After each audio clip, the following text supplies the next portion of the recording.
Shalom buat semuanya, selamat hari Minggu.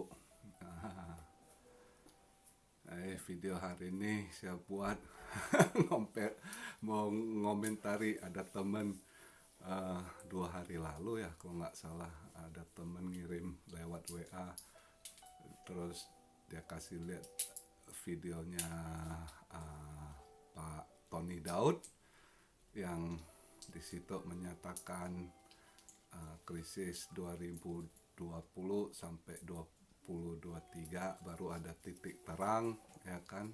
Terus teman saya nanya, apa betul bang?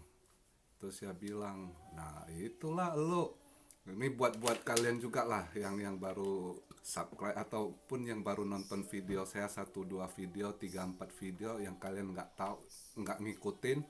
Ini saya video kali ini saya coba rangkum sekali lagi ya, dari awal, ya dari awal yang saya buat jangan panik hadapin corona, ya di situ udah saya kasih poin-poinnya udah.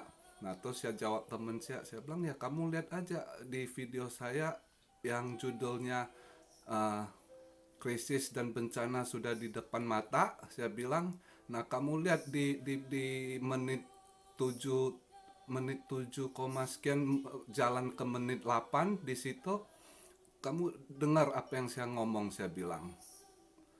Nah pas dia klik, dia cek, dia bilang, loh bener kok sama ya, kamu juga bilang tahun 2023. Ya saya bilang ya itulah, apa yang saya lihat, yang diberikan penglihatan dari Tuhan Yesus ya sama.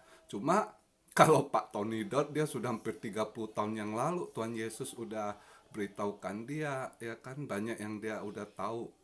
Dia ya senpai, orang orang Jepang bilang senpai, ya kan. Saya mah beginner, ya kan. Nah apa yang saya sampaikan. Cuma kalau Pak Tony Daud kan dia agak irit menjelaskannya, dia poinnya aja. Aku kalau saya ini agak melebar, agak ember gitu, agak saya ini agak banyak saya buka gitu ya. Jadi cara penyampaian aja beda, tapi poinnya di situ udah ini ya. Bagi yang belum lihat video-video itu, coba kalian klik balik, kalian lihat. Jadi saya udah ingatkan dari awal, ya kan, sebelum orang panik waktu Indomie baru-baru mulai ini kan, saya udah bilang siapkan imun, hadapi dengan imun, ya kan, karena udah tahu obatnya itu lama, jangka panjang. Jadi imun untuk ngatasinya, ya kan. Nah kedua saya udah jelaskan juga video-video selanjutnya, kita harus berapa lama apa bertahan, ya kan. Jadi yang belum lihat video sebelum-sebelumnya kalian boleh klik balik. Saya udah, padahal di situ saya udah jelasin, udah saya udah suruh ke, baru video saya kasih, kalian prepare ini prepare itu gitu, ya kan. Ya kan, istilahnya video-video yang saya buat itu untuk istilah kita sediakan payung sebelum hujan, ya kan. Jangan sampai ini, ya kan. Misalnya ada yang tanya, oh ada yang bilang nggak mungkin krisis pangan. Ya mudah-mudahan Indonesia aja saya buat video. Nah pemerintah juga udah buat food state belum ya. Mudah-mudahan kita kan nggak, cuma kan dalam vision yang saya lihat itu ada yang lapar, yang nggak ada makanan, ya kan. Nah dengan saya suruh kalian tanam ini tanam itu, ya mungkin ada, entah di kecamatan kelurahan kalian yang nggak ada ini, kalian kan bisa bantu jiwa gotong royong Indonesia kalau sudah terjadi. Karena yang jelas krisis pangan itu terjadi di beberapa negara, itu udah jelas mulai terjadi sekarang, ya kan, beberapa negara, ya kan, ke depan Afrika ini itu. Nah Indonesia ya kita doa aja, cuma kita prepare. Siap buat video ini untuk kalian prepare. Kalau ada daerah yang terkena juga atau mana yang nggak ada, kan bisa dibantu gitu, ya kan. Ya kita istilahnya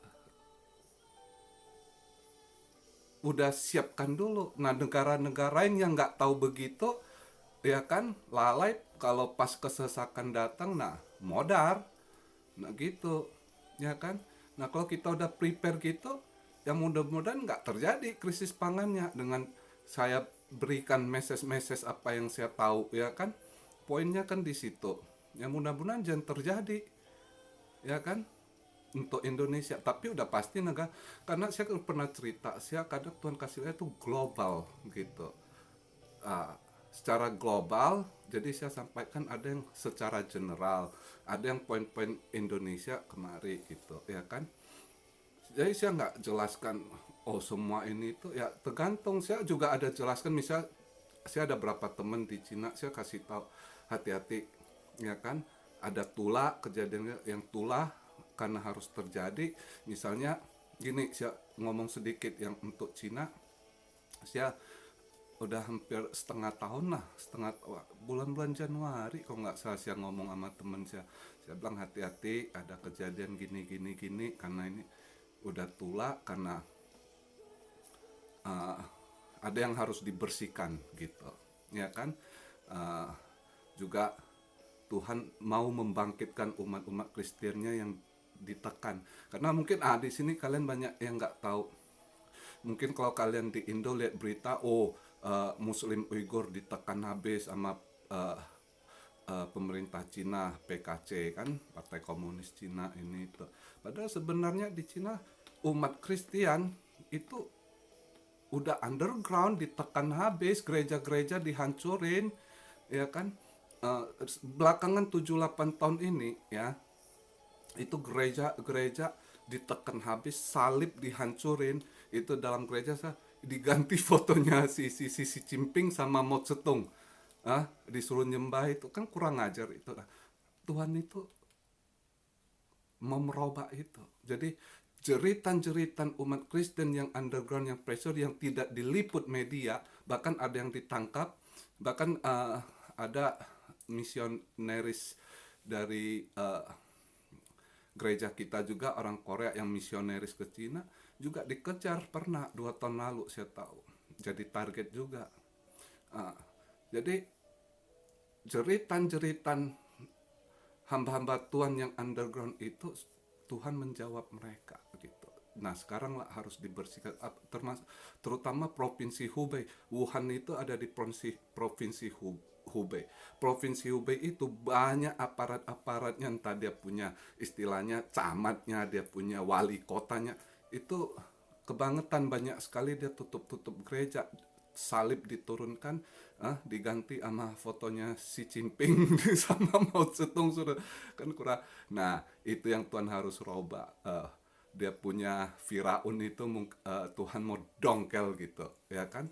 Nah jadi sedikit saya cerita soal Cina. Jadi bukan berarti itu ya tulah setelah itu Tuhan bersihkan, Tuhan akan bangkitkan generasi-generasi muda, dan nanti ke depannya Cina juga dipulihkan gitu, ya. Nah Indonesia juga yang saya buat video karena untuk orang Indo, ya saya cerita untuk Indo gitu, ini gini gini, ya kan. Nah coba yang belum lihat video saya yang awal-awal, ya mungkin kalian yang baru lihat video saya 1 2 3 4 video, ya kan, kadang kalian nggak tahu poinnya.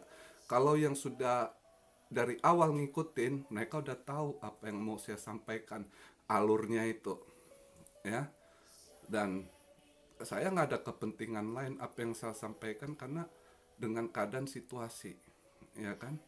Eh, dan jangan dipikir saya kenal Pak Tony, saya tidak kenal Pak Tony Dot. Saya ulangi sekali lagi, saya independen, saya tidak dinaungi oleh salah satu pun gereja Indonesia, tidak ada yang saya kenal, ya kan. Saya 20 tahun lebih melanglang buana, ya kan, termasuk di gereja-gereja kayak saya sekarang di gereja sini, gereja Korea saja. Saya tidak masuk ke komunitas gereja Indonesia, saya komunitas gereja Korean Japanese. Itu pun saya nggak mau aktif di gereja. Saya datang ke gereja cuma lakukan kebaktian, pulang. Paling kadang kena giliran suruh doa, baru saya doa, gitu aja. Saya independen orangnya, saya nggak ini. Paling saya ngikuti jalan Tuhan. Tuhan apa lagi, yang lucunya gini, manusia tuh udah ada jalan hidupnya, ya kan. Eh, ya saya nggak tahu sih, eh, selama saya jalan di beberapa negara, ya kan. Eh, di Amerika nggak tahu, Tuhan selalu ketemukan saya dengan orang-orang yang strange gitu, dibilang agnostik atau ateis, ya nggak tahu, pokoknya orang yang menghujat-hujat Tuhan, ya temen gitu ya. Akhirnya yang saya doakan, ada yang kayak yang di Amerika, selang 10 tahun 11 tahun kalau nggak salah, orang yang dulu pernah menghujat Tuhan depan saya, sempat kita argue ya, berantem mulut ya, tiba-tiba setelah saya ninggalkan USA, ada 2008 saya ninggalin, terus 2016 2016 dia nelpon saya, gue udah masuk Kristen, gue haleluya, gue bilang, gue memang kita berantem tapi gue doain lu terus, gue bilang, ya kan. Ternyata yang begitu, nah, terima Yesus, jadi Kristen. Waktu saya di Inggris juga begitu, bawahan saya orang Itali, entah kenapa juga asik, waduh, juga parah. Kalau sekedar nggak percaya Tuhan masih oke, yang suka menghujat gitu, dan dia drag. Cuma orang kedua anaknya pinter gitu, anak muda umur 21 tahun saat itu, second hand saya, pinter, orang pinter. Ibunya seorang dokter psikiater, eh, yang nangani ini, kiper Itali yang terkenal, Buffon. Ya, Buffon kadang konsultasi sama ibunya gitu ya, di Torino. Nah, anak ini waktu pertama saya kenal dia, kerja bareng dia, second hand saya ya, anak pintar tapi gitu, eh, pokoknya drug, obat-obat ini itu, cuma pelan-pelan. Itu pun makan waktu hampir 5 tahun, dengan pelan-pelan saya ini, yang akhirnya sebelum saya meninggalkan Inggris balik ke Jepang, akhirnya dia terima Tuhan, dia balik ke Tuhan. Dia awalnya kan Katolik gitu, dia nggak percaya. Akhirnya sebelum pisah di bandara, saya terima kasih sama Tuhan Yesus karena udah pertemukan dengan, uh, kamu. Dia manggil saya brother juga gitu ya, udah ini ya. Puji Tuhan, akhirnya orang begitu yang dengan waktu hampir 5 tahun dapat saya luruskan lagi dan dapat terima kembali Yesus. Dan sekarang kalau dia ada masalah dan nelpon saya gitu, selalu saya ini arahkan gitu. Ada yang lain lagi di hidup saya yang dari aliran Kristen palsu gitu ya, okult yang pakainya, uh, ada 2 orang, orang dekat saya juga udah lurus, udah ikut saya ke gereja juga. Jadi jalan hidup saya itu saya kadang bingung, Tuhan lu kok pertemukan gue ya, tapi ya memang mungkin itu Tuhan, sengaja bisa saya robah. Mungkin Tuhan berikan saya satu ini kelebihan di sana untuk merubah, walaupun dalam 20 tahun ini yang berat-berat itu cuma 4 orang. Tapi buat saya, puji syukur, yang sudah sampai parah menghujat Tuhan dapat saya rombak kembali ke Tuhan, itu satu sukacita yang gak terbeli gitu, ya kan.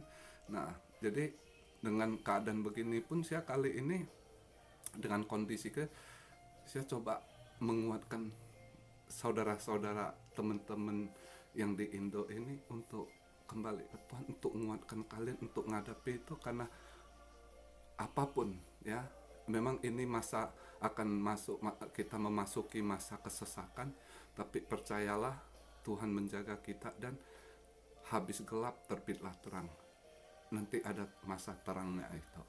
Jadi di situ saya mau kuatkan kalian untuk melewati kesesakan ini gitu, ya kan. Jadi istilahnya gini, saya kerja, saya chef, ya kan. Selama ini chef, saya cuma masak makanan, uh, badania. Tapi melalui video ini saya niat itu, saya ingin menghidangkan buat kalian makanan rohani, santapan rohani buat kalian. Yang itu yang saya berikan. ya kan?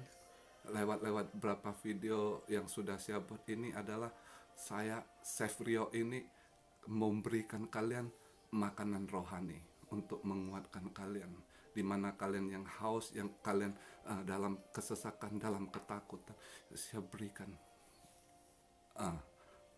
hidangan santapan rohani. Itu tujuan saya.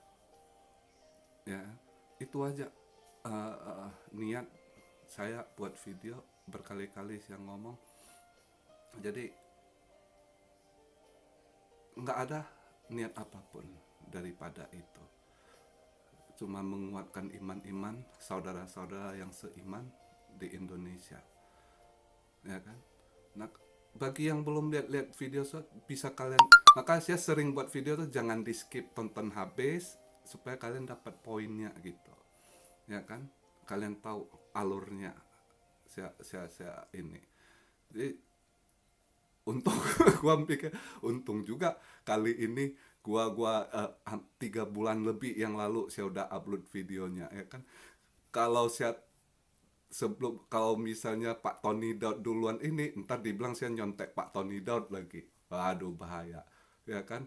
Nah, sekarang yang bilang saya nyontek itu saya kasih itu, kamu cek di YouTube ya, mau tukang ramal, mau tukang apa kek, astrologi atau apa kek, segala apa namanya, ada nggak yang bisa kasih tahu masa lewatnya masa kesusahan ini, ya kan? Cuma saya dan Pak Tony Daud, ya, nggak ada. Karena seorang profesor, dokter apapun, ahli apapun, mereka bingung kapan bisa keluar dari masa kesusahan, resesi dan ini seluruh dunia, ya. Tapi saya hamba Tuhan dan Pak Tony Daud, senpai saya yang saya tidak kenal, tapi dia memang benar hamba Tuhan yang diurapi Tuhan. Dia juga menyampaikan. Nah, kalau kalian paham itu, kenapa saya yang jauh tidak pernah kenal dengan Pak Tony Daud, dan Pak Tony Daud di Indonesia, seorang yang sudah terkenal, bisa sama tahun 2023. Ya, kenapa? Itulah Tuhan kita. Nah, disinilah saya mau kasih tahu kalian bagaimana Tuhan menjaga kita, ya kan? Cara Tuhan kerja tuh nggak ada orang tahu, ya kan? Dan cara penyampaian Tuhan pun beda. Mungkin cara Tuhan menyampaikan ke Pak Daud, Evangelin Tony Daud, dengan apa? Sedangkan dengan saya, cara Tuhan menyampaikan juga mungkin beda. Tapi yang jelas intinya, titik poinnya tuh sama. Nah, jadi disinilah kita umat Kristen harus yakin dan percaya. Nggak ada di dunia ini yang mereka sembah, katanya Tuhan mereka, yang mau menjaga mereka, yang mau memberitahukan mereka. Hanya satu, Tuhan Yesus. Begitu besar kasihnya kepada kita. Ya, makanya saya sampaikan sama kalian, jangan pernah goyang iman kalian. Jangan pernah goyang iman kalian. Yakin apapun yang terjadi, berserah dalam Tuhan Yesus Kristus. Ya. Nah, inilah untuk video hari ini yang saya buat. Semoga apa yang saya sampaikan dapat menguatkan iman kita semuanya. Ya kan? Jangan pernah takut lagi. Jangan, aduh takut bulan Agustus datang. Jangan pernah takut. Kalau mau takut, jujur nih ya, jelas saya lebih takut kalau saya takut ya. Karena apa? Kalian mungkin bencana. Ini saya dekat daerah perang loh. Ini Korea Utara nuklir, Cina nuklir. Itu kalau sekali dihantam, hilang itu. Kalau misalnya Jepang sempat dihajar nuklir, hilang tuh nama negara. Gua hancur kayak debu. Tapi kenapa saya nggak pernah takut. Saya buat video dengan kalian masih senyum menghadapi karena saya tahu Tuhan Yesus baik. Dia menjaga saya dan akan menjaga kalian semua. Percaya itu. Jangan takut apapun yang terjadi. Ya. Tuhan Yesus udah berkata, Dia akan menjaga kita. Ya, semoga video kali ini benar-benar menguatkan kalian, tidak pernah goyang lagi. Jangan pernah goyang iman, jangan pernah takut. Oke, salam Siaryo dari Tokyo, Jepang. Santapan rohani yang saya berikan pada hari ini buat kalian. Shalom semuanya. Immanuel.